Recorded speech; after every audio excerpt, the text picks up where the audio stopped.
Here we go, fourth graders. Your learning target today is actually right here on our scale for speaking and listening, and it is I can report on a topic, text, or retell a story in an organized way using important facts, supporting details.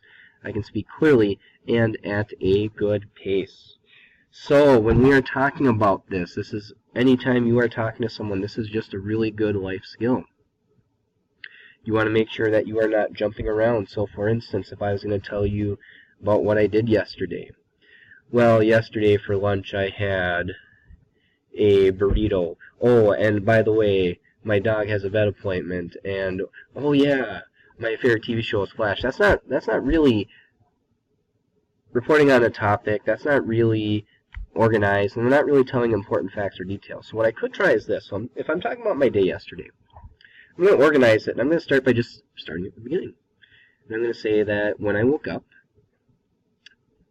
I saw that my son had a fever.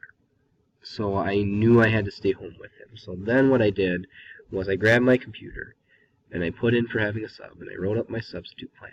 And I texted Miss Deaver, I texted Mrs. Van Hall, Mrs. Hunt to let them know, and I emailed Mrs. Van Hall my sub plan so she could print it off for me, because she's very, very awesome. So notice what I did there. I made sure that I was organized. I told some important facts, supporting details, and really stayed on topic there. So that is, I can report on a topic, text, or retell a story in an organized way using important facts, supporting details.